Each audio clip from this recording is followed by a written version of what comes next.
Thank you very much.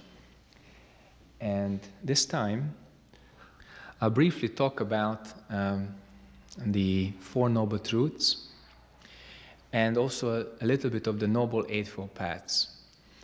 As you may have seen the previous 3 occasions, we are touching subjects of which books have been written, each and every single one of them. We don't do that. I do not give hours-long explanation on each of these subjects. What do I need to do? I just need to get your attention to these subjects. Then you do the rest of the work, okay? If you have these concepts mature into wisdom inside, you have done the job.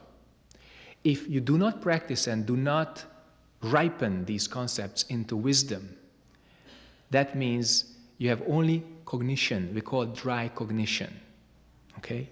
And this dry cognition cannot help you. That's why we say, understand the very basics, and then practice and attain your true self. And when your mind is clear, then even Buddhism becomes clear. Your life becomes clear. So how does suffering become clear?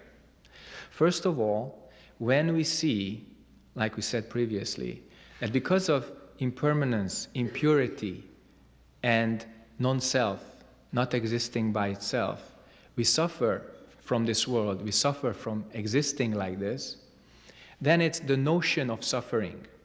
We simply realize that something's wrong. We don't want to die, but we die. We don't want to lose our beloved, but we lose them. We don't want to be in the company of those whom we dislike, but we are still there. So this is the notion of suffering. It's a major disharmony, dissatisfaction, which we experience, okay? So the fact of suffering is something that we see in this room pretty easily because we are dealing with it.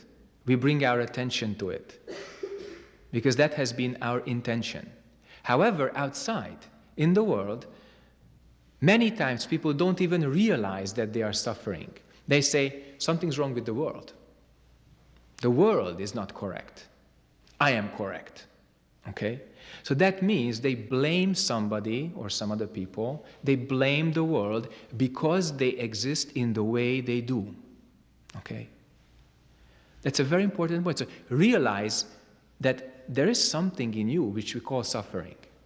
Some people don't even get that far, their whole lives, okay? Then if you found that this major discomfort is called suffering, then you can find the cause of suffering.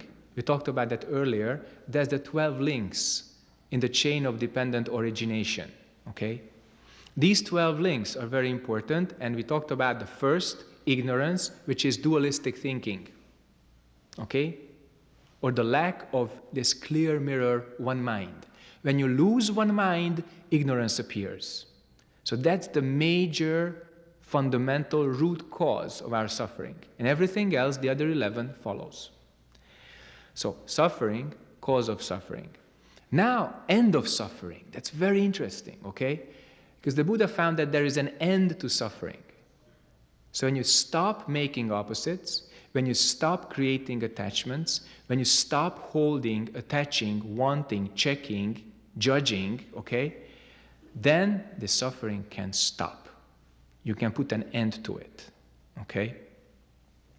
Then the way to end suffering, there's the Noble Eightfold Path, which all begins with correct. So correct view, correct meditation, correct livelihood, correct energy or correct effort, all that, okay? But one thing is really interesting here. Every single part of the Noble Eightfold Path begins with correct. How do you know what's correct? Okay? The first time I read it in my life, I said, wow, this is very interesting because this doesn't sound like an ideology, okay, or like a religion. In ideology or religion, they always tell you what's correct, okay?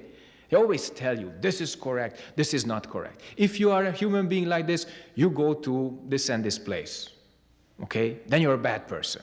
If you are a different person, then you go to another place, then you're a good human being. Here, no. They just said, correct, correct, correct, correct. So moment to moment, if you keep your mind clear, then this correct also becomes clear. Okay? Then you can take away the dualistic world, your dualistic thought, and then you attain the end of suffering, which is before birth, before death. Before good, before bad. So before your thinking appears, before dualism appears, before attachment or suffering appears, that mind.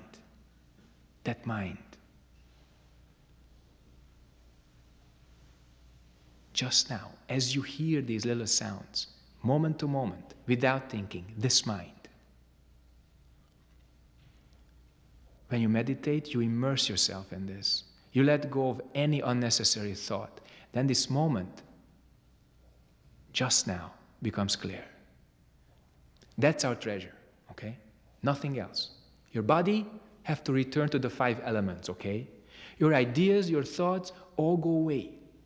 Everything is impermanent, but this moment, this clarity, never, okay? That's our treasure. So, you may ask why the Buddha started with the 4 Noble Truths. And the answer is, he didn't start with this. As tradition recalls, he started with what we know as the Avatamsaka Sutra today, which says, if you want to understand the nature of this universe, then perceive it as created by mind alone. But when he started to teach this first to his 5 ascetic friends, they didn't understand. Why? Because it was too short and too simple. Too simple, too clear. So he had to open it up and make it understandable at the level where we are. Because everybody understands impermanence. Everybody understands conditioned existence, okay?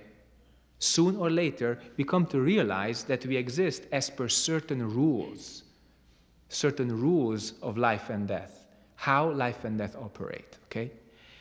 So, when he saw that many people just did not get it, then he started to teach the 4 Noble Truths. And he was teaching basic cause and effect as if it existed outside of ourselves for many years. So he says, there is suffering. There is the cause of suffering, end of suffering, and the way to end suffering. But if you practice and you truly attain your true self, then you see that you create your own suffering, you create the cause of it, you create the end of it, you go on the path to end it. Okay?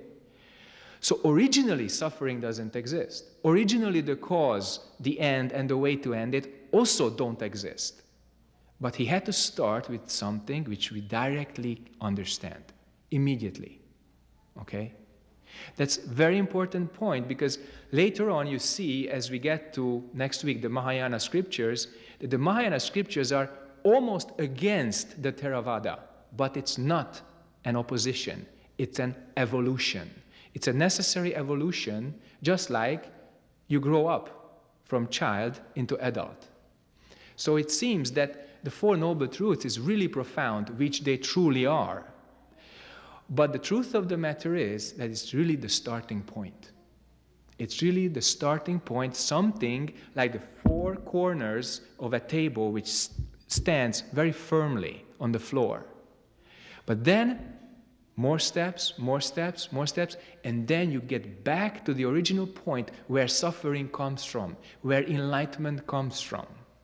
So that was the Buddha's very important job, to make this very clear, very simple truth first understandable, then attainable. Okay? That's why in Zen we say, understanding cannot help you. It's true that intellectual understanding cannot bring you enlightenment. It's just an intermediary phase. Okay? If you transcend that intermediary phase and you enter the practice of meditation, any kind of meditation, if correct direction, can bring you attainment. Okay? Not just Zen, many other styles. So, if you can do that, then you see later concepts as just suitable vehicle, some kind of skillful means or help. But when you start out, you really need them, and you don't have to deny that you need them. So when you have this really interesting intellect, like a hungry dog wants to eat words, eat meaning, and churn concepts, okay? And then poop out some wisdom. That's the correct function of your mind, correct function of your intellect, okay? Don't deny that, but go beyond that, okay? So understand who is the owner of this dog, who is the owner of this thinking mind, okay? So that is very, very important, because by then, as you understand it and attain it, you become truly mature human being. And mature human being means perceive where suffering comes from, what's the cause of it, what's the end of it, how is the way to end it. That means mature, okay? At first, we follow ideas. All of us do. Maybe Buddhist ideas, Zen ideas, other ideas, because we don't know. So we need some guidance. But if the teaching is correct, then you don't stop at the conceptual level. You don't stop at some conceptual relative truth. All of this conceptual study just helps you to go beyond thinking, to attain this point. Because when you hear this sound, there is no thought in your mind, at least for a split of a second. This is a demonstration of no thinking mind, which is beyond opposites, because you don't create that. At least that moment, when you hear the sound, your mind stops creating opposites, stops creating anger, desire, and ignorance. Okay? But how do you keep that mind? How do you cultivate that mind? A shout, a finger, a hit, they're only expedient means. They are not really the truth. Okay? How do you keep that when you talk to your friends, or you teach English, or you do your everyday life? That is the question. And that's why this kind of practice, which is directly pointing to human nature, is really helpful. Then you attain.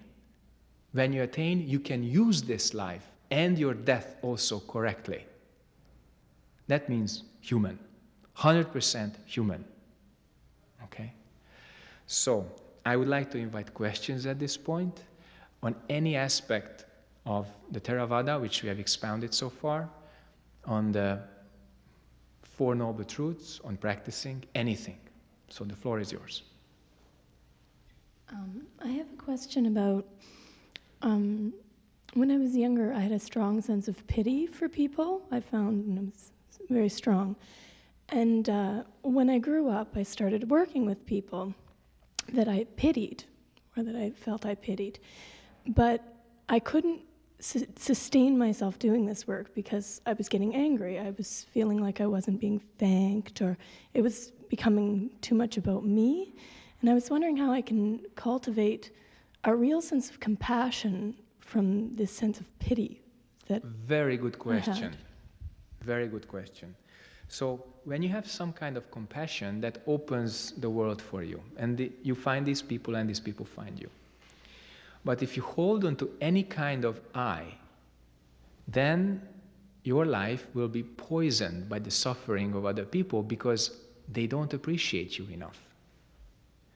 So you can and you should do two things. First of all, take away this expecting I, this expectation ego. Okay? Why? What they say is not so important. Of course, good relationship is important, but if they don't appreciate you, no problem. But if you cannot help them, that's a big problem. So if you help them, then you already reduced the amount of suffering. That's number one. Number two, if they truly understood that, they would appreciate. But many times you do the job and they don't see it. And if they see it, they may not appreciate it. Bear with it, okay?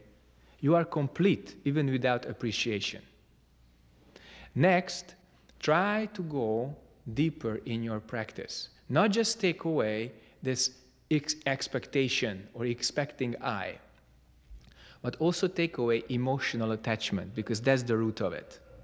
You're attached to some kind of emotion, some kind of pleasant emotion. And as long as you are trapped in there, that karma controls you. And that's a hindrance. Then you cannot help those people who hate you. Okay? But in some situations, you must try that because there is no other way. Okay? So if you can only help those people who love you back and appreciate you back, then your clients will become very small group soon. If you practice, then have this clear mirror consciousness. You already understand. Suffering people come, help them. That's very good. But in return, don't expect anything. That's number one. Then, as I said, you go deeper, and then this emotional imbalance which causes this kind of suffering disappears. Then complete. Okay? More questions? When we talk about suffering and pain, I can see, as you pointed out, that much of it is that we created by our own thinking, to thinking the wrong way. But at the same time, because we have this consciousness, we call the feeling or whatever, like basically the physical feeling. When I receive some stimulation, I definitely feel the pain, whether it's imagination or no imagination. I still feel the pain. So how do you deal with about this pain? When pain, only pain. When pleasure, only pleasure. Don't judge that pain is bad, pleasure is good. So sometimes you go to the doctor because you're sick, and the doctor gives you a shot. Then this big syringe and needle appear, and then people start to shake. Hey, the doctor is there to help you. So what's wrong? I don't want pain. I really don't want this to, enter my body. No, that's childish mind, but still adults. Many adults have it. Okay? Attain who feels the pain. Attain who feels the pleasure. So that's the next step. What is it that experiences the pain? What is it that experiences the pleasure? Okay? Okay?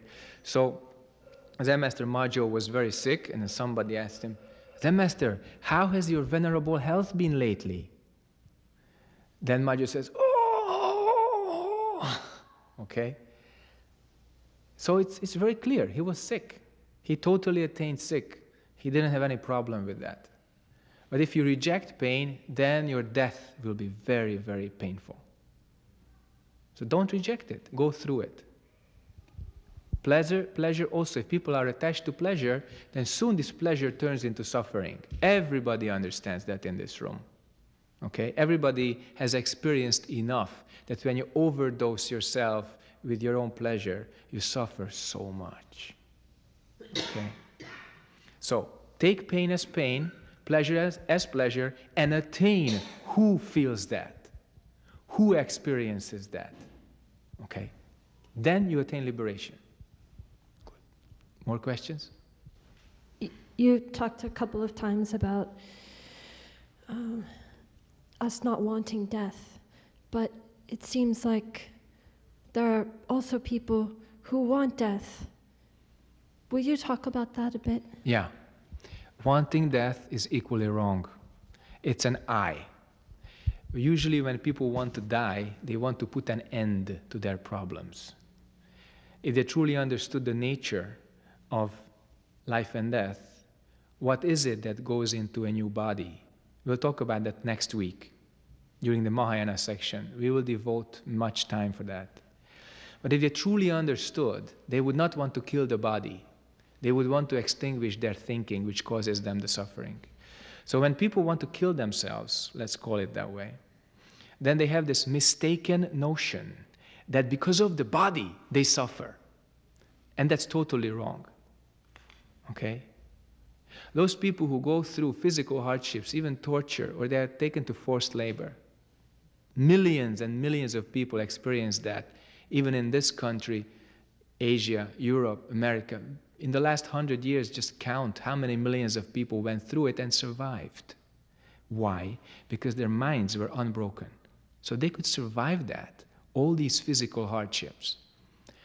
Reverse, when the mind is broken, even when the body is very healthy, very good, useless. Okay? So then this kind of broken consciousness wants to destroy the body because mistakenly the person believes that the body is the cause of the problems. So what's really important, and if you meet a person who is suicidal, you have to point out in one way or another that you work on the same thing. You also want to kill the problems, but you don't want to do it in the body. You want to do it in the mind. So kill the problems in the mind, because if you kill the body, then the mind's problems just go on and on and on. Okay? So they have to come to the realization of correct cause and effect. And of course, they will not understand reincarnation. They will not understand, this kind of continuity, but they understand car and driver. Okay? Everybody understands car and driver.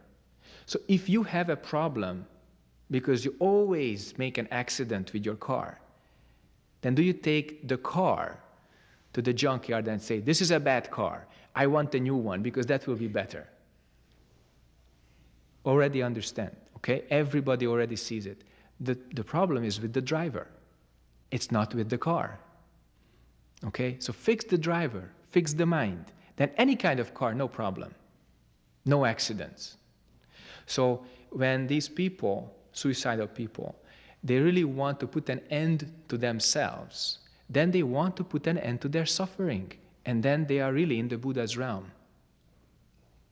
So outlining to them clearly what is suffering, what is the cause of suffering, what is the end of suffering, the real end, not what they think it is, the real end of suffering.